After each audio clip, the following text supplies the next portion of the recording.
And the number of drug-induced psychosis is so much. Yeah, we see. So how we can like you confusing be a proponent things. of that? We like confusing or conflicting issues. There's psychosis.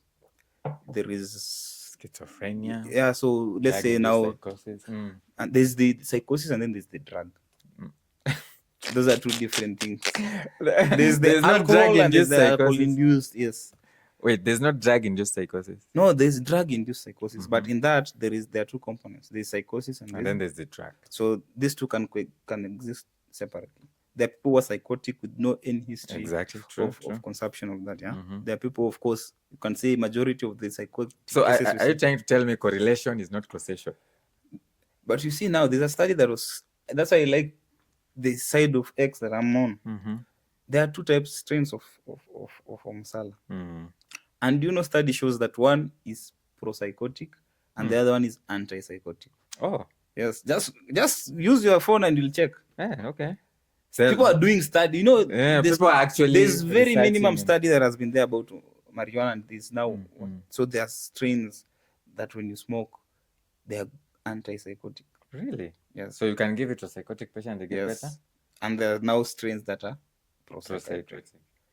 But Cesar, how would we now that's number one. Number two, every medical thing that we talk about, we draw it from the West because they have done they do the research. As we are lazy, and we want to be corrupt. And I work in the American healthcare space, and it's the most regulated.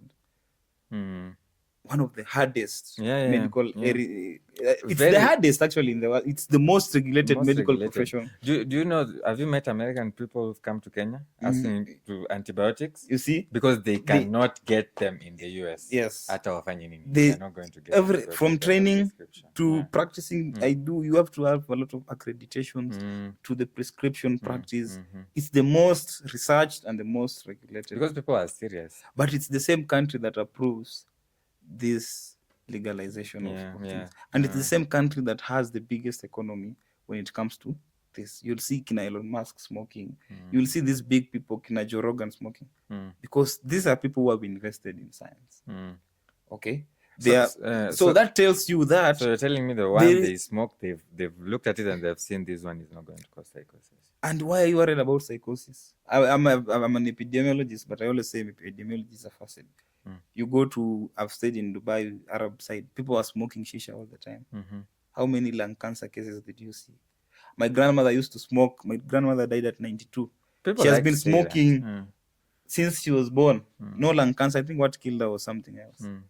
Like this, how many lung cancers do you see? In my practice, I've seen like 7, 8, 9 lung cancer. Do you know 80% of these lung cancers, they were children 15. 15? Yes. 15-year-old with lung cancer. Yes.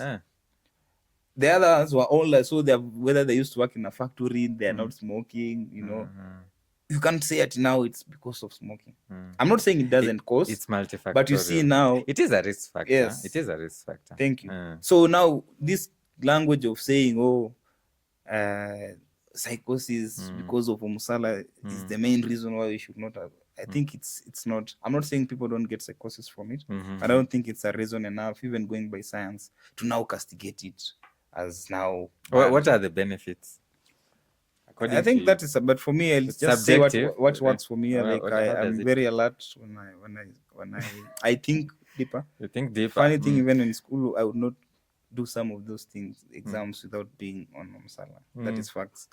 You see in 5D. No, I just think I'm stress-free. I struggle with appetite, it helps a lot. I struggle with sleeping patterns, it helps a lot. But isn't it's for example now cigarettes. How people get addicted to cigarettes. They say when you smoke it you feel relaxed and all that. And when you don't smoke, it's because of the anxiety. You get anxious and all. They say it's not that you were anxious before you started smoking. It's because now you're addicted to it. So if you don't do it, you can't sleep. You can't. But those things exist. I know friends who have tried it and it was chaos. Some of them even got hallucinations. Some of them even don't become functional. So that's what I'm saying. Some of these things is actually subjective. different people react to it. If you see, even just like alcohol, somebody will take 1 beer and they go berserk. There are those who will take 15 beers, and so some of us will finish a whole bottle. Yeah, so these things, genetics play a role. But how do we know? How, like, so the young person out there, for example, follow Dr. Mbiti, likes what you're doing. They've never tried this thing. How would they know that it will be safe for me? Now, you don't have to try if you've never tried. I always say, I'm one of those people who have. This week we're talking with my friends. But you know, Daktari, you know, we are in the era of social media and influencing, and you know, you as a person with a good following, you see, you'll have some influence. You might not know it, but you see, when you've come to this podcast and you said, when you take it, you focus and you feel, you know, you sleep well. Yeah.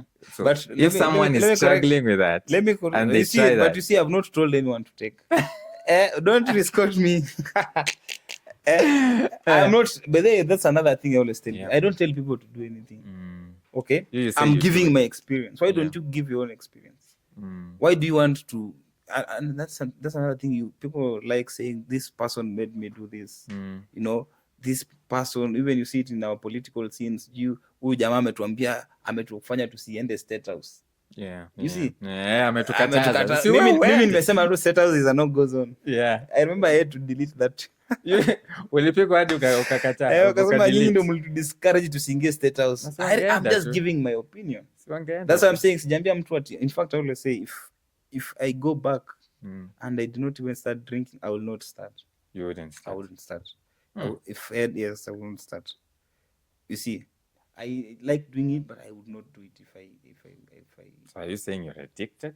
No, it's not about addiction. I think my life would be way better if you hadn't started. Yes. I'll just talk, for example, like finances. I spend a lot of finances on like per week you'd spend 50, 60. So per month you're doing even 3, 4 hundreds or something. And and we were talking with my friends. We were just sitting down and discussing, and you're like, we need to change. we need to change, because last week we were out and we go these places and you know, in the morning you're balancing, you're sending somebody 70K. And you do that and you do that now. You do that every weekend. So there's the monetary, there's also that part of being productive. Sometimes unanikumbusha hii joke watu husema ati you smoked. You know how long have you smoked for these years? You know, bro, if you had saved all that money, now that one for me, I can tell you, bro, ningekuwa na apartments. Lakini sasa mimi mwenye sija smoke hivyo, wapi apartment yangu? That's the thing. The balance. Yeah, you see, where's my apartment? Sometimes we always say this life is good because it keeps us. You have to look for it. But again, the point is, all these things about substances. It ruins lives. It does. I see big doctors that you respect out here with big hospitals, and we hang out, and they're drunk, and they fall down, you know, and they vomit, they puke. These people on Monday they're on tie and they're giving you and I'm like, yo. But you know, Bana, life is for the living. Sometimes, whatever, if it makes you happy, well, do it. Because there's that aspect of you're saying you're not telling somebody to do it, and you know, Dr. Rain also mentioned we're different. It's like, you know, if I am, you know, advocating, I'm a brand ambassador for, say, Mattel. It doesn't mean I'll come and tell my patients, go drink yourself crazy, you know. You don't. In fact, you advise. Just that now, unfortunately, being a doctor, like you say, you're a role model. We are perceived in, which is, to me, is bullshit, a lot of bullshit, but it's true. You in the society, you are regarded higher. I always tell people the degree is very important, more than just even the clinical. You know, Daktari, if you've been in group, Daktari kuja, Daktari arambe, acha Daktari apite, Daktari kwa club, hii ni kiti yako. The name comes with a lot of, exactly. So you have to bear that. It does, that responsibility. And even in the hospital. Yes. Even in the hospital. Even the parking lot, you are told. Even in the parking lot. You see the guards open for you the gate. Exactly. In theater, how you are treated, you are given better food. Unapewa chakula yako, you're served nicely. Daktari, are you okay? So that shows the responsibility that we have. Unfortunately, is that our society does not respect the current society. Does not respect the field, the profession. And I always say the problems that we face in our healthcare system, every pillar of healthcare is because, number one, the doctors are the main players. They don't they don't take charge of the profession. We don't take charge. And speaking of taking charge, I've even seen on TikTok. I don't know if you're big on TikTok. Me, I'm more on TikTok than even X. On TikTok, there's been this debate that's still ongoing about herbal people who are pro herbal medication versus. So they're saying us, we are curative doctors.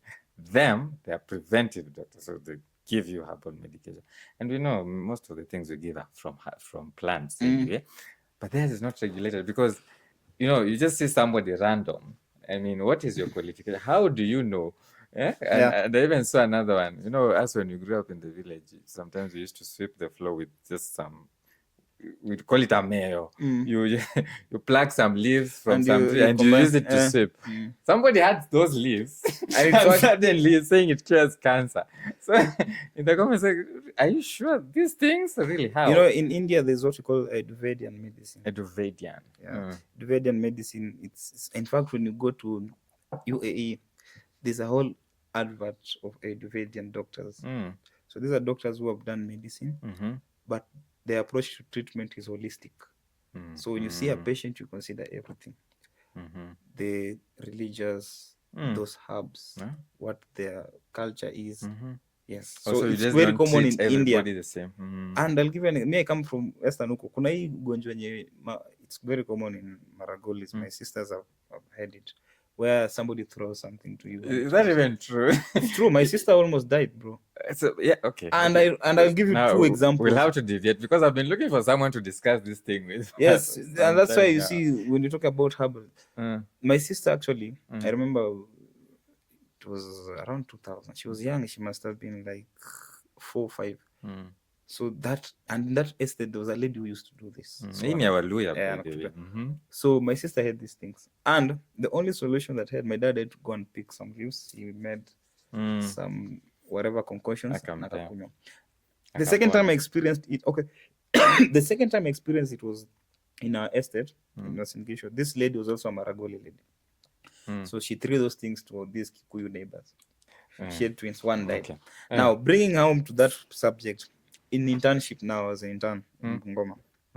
So this kid, he was around 10. So he came in, headache, neck stiffness. So he had classical signs of meningitis. So you do CT scans, you are not seeing much. So you have given ceftriaxone, high dose, you are doing day 6, day 7, no improvements. The consultant says, let's add kinacyclovir. So maybe it's viral meningitis, nothing. Bro, then 8th day, these things develop on the mouth. So these sores, those sores are very classical. And then I think the grandfather comes to see the child, and then he sees those things, and they say, stop. No more antibiotics, no nothing, nothing. Yeah, and for me, I was the lead intern in that ward. So discharge against medical advice. No. So they know how to do this. So me, I told them, okay, let's give them a chance. Yes, in that ward. Because I remember it with my sister, yes. And then what did they do? They came with the herbs? They came with the herbs. They gave this kid, bro, 2 days, the kid was picking. Si ati safe ndio ilikuwa imeanza kufanya kazi sasa. No. It's safe when you give the patient. I know what you're talking about. Where I come from is called Obuzura. And the a new lady will just come into the community. She's maybe married from a place where they are not so sure. Community is not so sure. And then suddenly they're like, kids are falling ill so regularly. It must be that lady.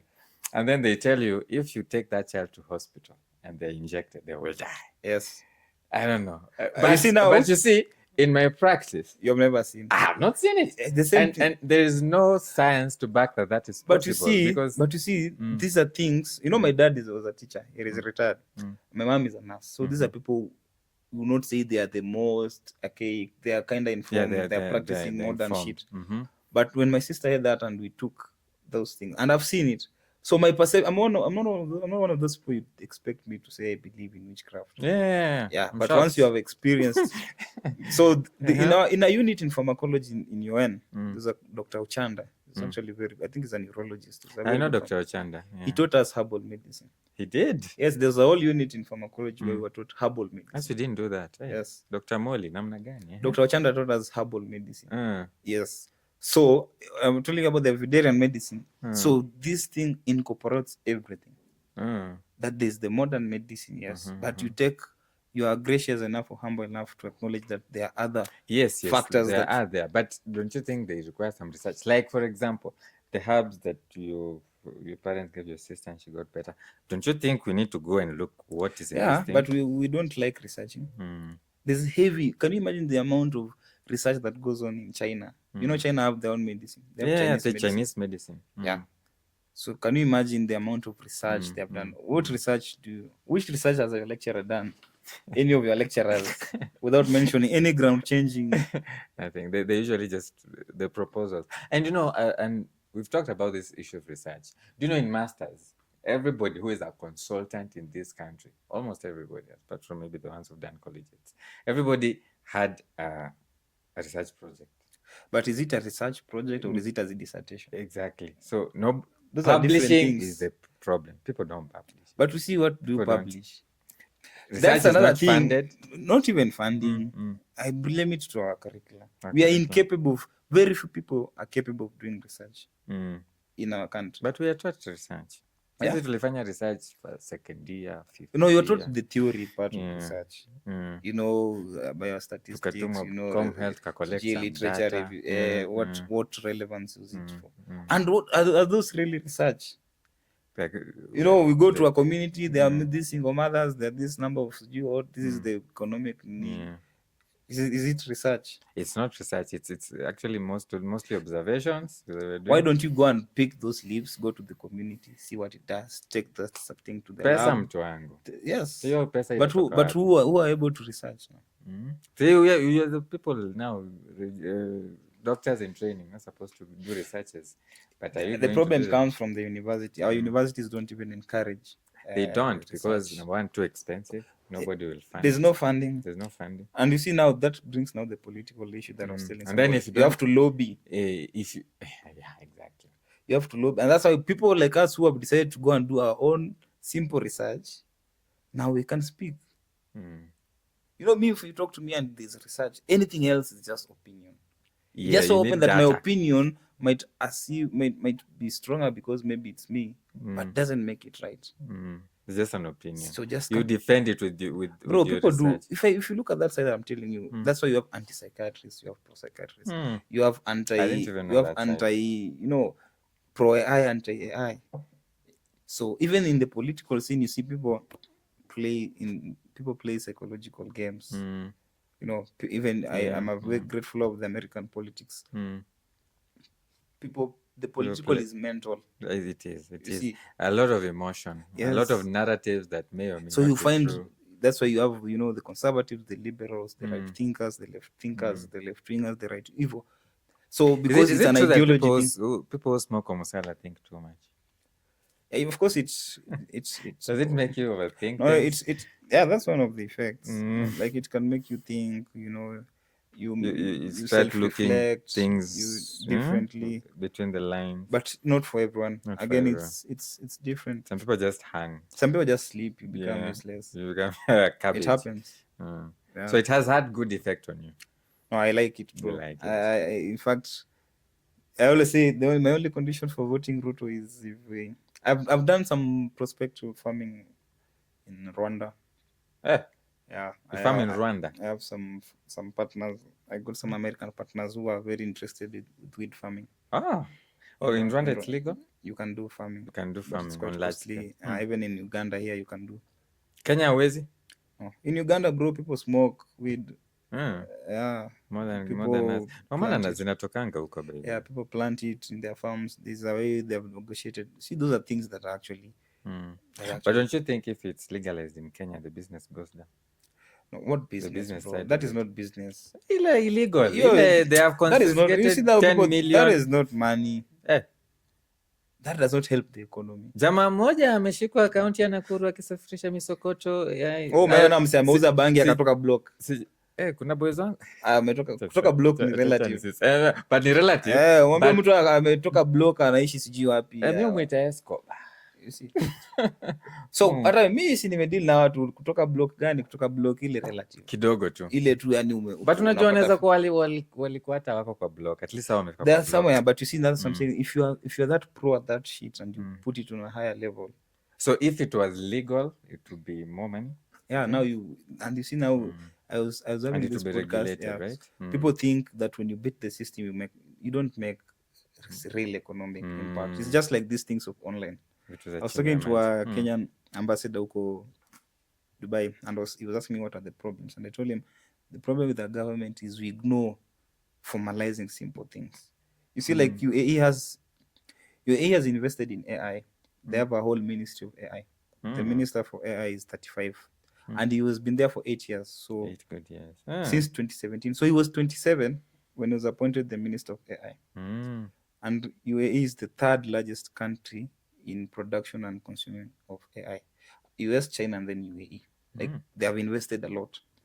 And if you look at the things that they're doing, if you go to Abu Dhabi and you look at the things, even health tech, they're health tech. They have a whole healthcare city. It's called Dubai Healthcare City. Yeah. All forms of technology. Dr. Samji was telling me about it. Yeah. Even I spent some time there. So you realize these people have decided to formalize the technology side, the AI side, the cryptocurrency side. It's formal. So revenue comes. So people now, people are me. If I want to withdraw my $1 million shillings, you see now I'm like, incorporate it in our M-Pesa, incorporate it in our banks. Let us do Binance, Equity. And you see now you get taxes, but it's formal. I can move a lot. Me, I don't mind paying taxes. Niliona anaanza kusema watu wasi advertise betting. So you see we need to bring things. It's called having structures. Speaking of government, you mentioned you vote. Did you say you'll vote for Ruto? I misheard you. No. I said the only condition I'll vote for Ruto is if he legalizes. Or if he legalizes. If he pushes. That will be enough reason for me to re-elect him. If he just comes with policies to legalize. Because ulipigiwa Jakoya. Yeah, definitely. Interesting. Anyway, now, Daktari, there's something else you're very critical of, and do you want to take a break? There's something else you're very critical of, and it would be an injustice if we left. You just mentioned politics, and the politics of medicine is something very big and something I see you very vehemently on. Pale X, you're big on X. So niambie, what is your take on KMPDU? KMPDU as a union, or the KMPDU as a union, of course. I'm first of all, as a union, I must say, very good initiative. For a long time, KNUT unajua walianza kupiga kelele in the 90s.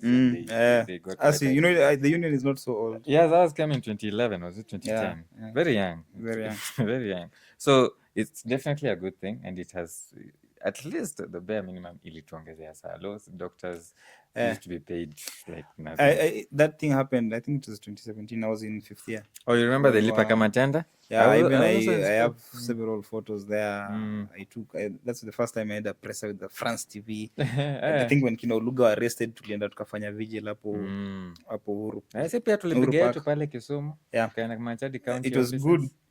I think that's when now the interest of the union came in. I was very fond of Kina Oluga, and then I think Oluga went. There was Machonda temporarily. I think that's when I was finishing school, and then the campaign started. So I was a chief campaigner for Davji and I saw a photo of you, Juzi, with I was Davji their biggest. That's when I got to know everyone. Miskela, Mwachi, Mundia. Oh, you campaigned for this guy? Everyone actually knew me. I was their chief campaigner. I used to online pale KMPDU on Facebook. I would articulate issue KMPDU forum. We would go there. There's a time they came campaign. So Davji is my very good friend, Miskela, Mwachi. They're very close friends, good friends. Of course, as a union, I think they're good leaders. They are. And yeah, Dr. Boni Oduri is saying they've done a very good job. Is a given the circumstances, you know, if you compare during Oluga's time where Uhuru was reasonable, people used to finish school, you go to internship. Like me, the 2019, we went to internship after 1 month after school, we were already in internship, and salary was paid subsequently. You know? So things were good.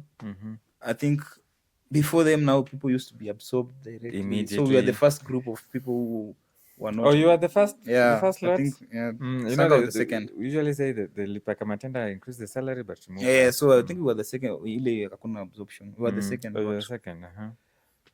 So given the circumstances and the way things are becoming difficult, I think they have tried. They've tried. They've navigated a very and I'll tell you, Davji to be the secretary, he was vying against Thuranira. Thuranira is also, I think he's also, we used to talk a lot, but I have never supported him. I don't know. So he was against Thuranira, and there was this Dr. Osuri. I think he was from. Did they rig?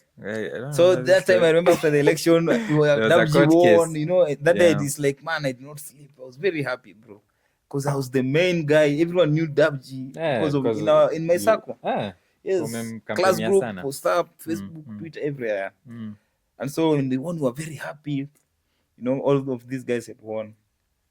You know, now there were two sides. You know, it was like a coalition. They won. I was in internship. Yeah, and then now after they have won, and then politics started, bro.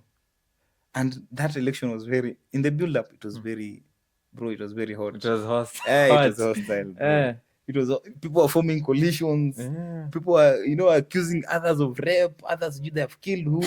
They have hired goods. It was full politics, bro. It was politics. It was that time. You know, even the issue of cadres, pharmacists versus doctors. Everything was on the table. Even tribes. You know, Davji was a Rift guy, but he was the former South Rift chairman. Oh, okay. KMPDU. So you know, Kalenjins were for all of Rift Valley, from Lodwar to Uko Chini. Davji. And then now he's Luo, and then he's pharmacist or not. It was actually a very interesting politics. Politics is always very interesting. Yeah. So given that it was that, then I like that after that now people got things. Thuranira went to work with the president. Yeah. Theory was vying for vice chair. He became the Kenya Dental, a very good friend of mine, and he sits at the board of the council. KMPDU. Is the chair of Kenya Dentist Association, Kenyan private something. He's a very good guy. That's Dr. nice. Theory, you should bring him. I should find him. You should find him. Akuje tupige story. So eventually now these two, Osuri became got some job in Homa Bay. I think it's the CEC or chief officer. It gave them very good exposure, right? So so people got things, you know, people in the leadership space. So eventually now, at some point we thought the union will die, bro. It was chaos. Yeah, after the and election. Then there was the court cases. There was the court case. Kina Tura filing, Kina Osuri filing, rigging, open the servers. They went to court. Yeah. Sijui is temporary, and it has been chaos. Bro, the last 2 years have been chaos. But now things came and settled. People, anyway, shida na wangatunja. Watu walipata kazi. Tura aliingia kwa president. Waliingia huko wakapasa mara. So Tura meets kina Davji in these forums, the government. So that's where now you see this, at least now kukatulia. So there's been good efforts in terms of it is not easy. It wasn't sometimes easy. It's, you know, at some point I criticize them, then some point you sit down and say, yeah, they've done. However, my whole thought about one of the things, and I say I wanted to buy, but I don't think I'll buy. Is it 27, 26? It's next year. One of the things that I wish they do, if Davji wants to come back or whoever wants to buy, I think we need to change the thought process about unionism. In some spaces, the union, like in Dubai, I have a practicing license there. In Dubai, the sense of unionism among doctors is proactiveness. That's why you have the concept of Dubai Health City. They're not necessarily friends, but they have a hub of medicine.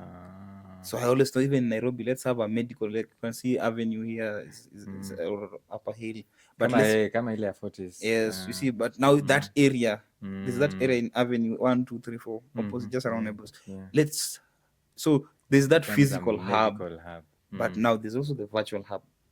That's what happened. You see, so one of the things that the union we see now, when you talked about, when you look at the union, what are you thanking the union for? You're thanking the union for salaries, interns were paid interns, so internship, that makes sense. And then we go to the counties job. I see people who have worked for 30 years, they have been moved from one job group, at least wamesonga. Those are funny things.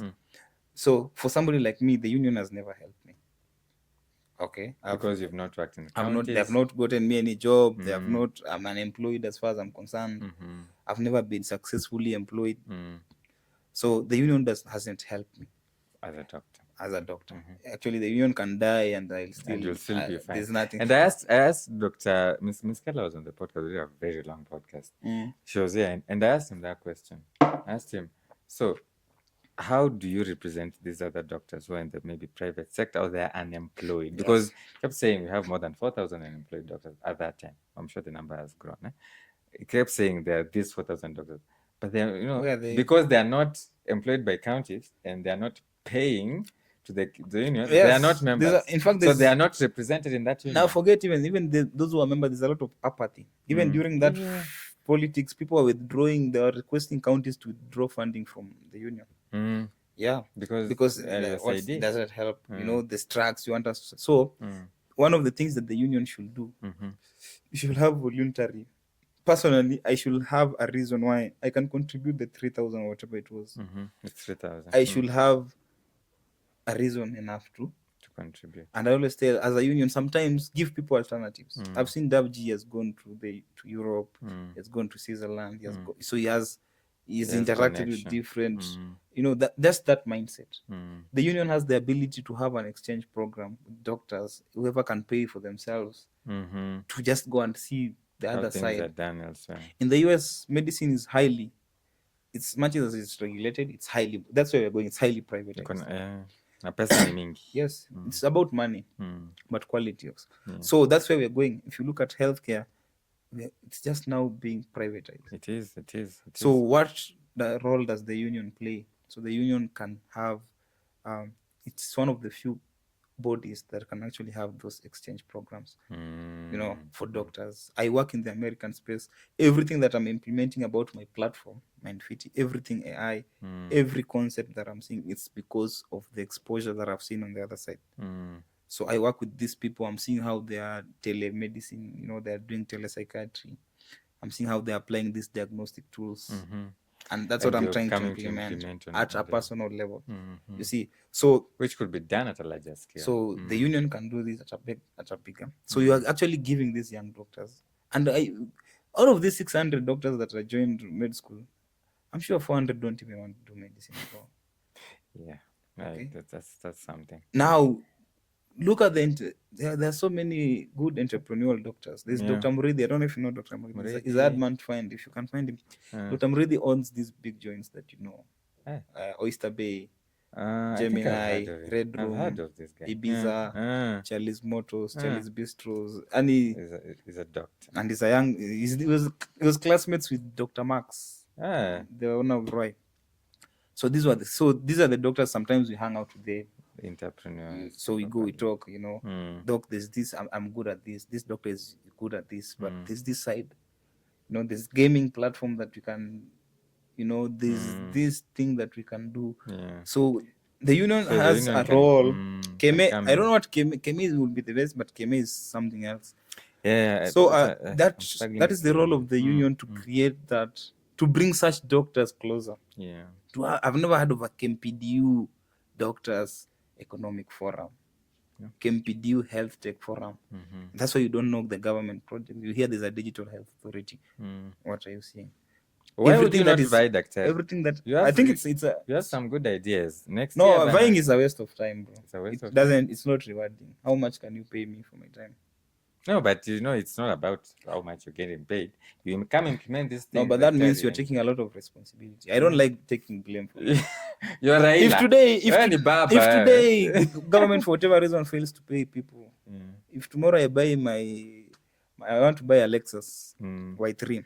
So if tomorrow you see me with a Lexus, you'll say I'm just eating your money. It happens. Na umelipwa na president. Unakula KMPDU yetu. You see, like Namiskela went to meet the president. What was the reaction? Yes. They were paid. Davji ametusiwa mara ngapi? And that's why it's very easy to understand human or Kenyan psychology. If you look at just Davji, the way ametusiwa mara ngapi when they went to State House with Kina? How many times has Namiskela been? Then now, you see, so you are like, you're just eating, you don't want to do anything for us. Now that interns have gotten something, now ndo unaanza kujibiwa, oh, thank you. Then the other batch. So you see, that is something, and so you can only, that becomes an issue for you if you're really passionate.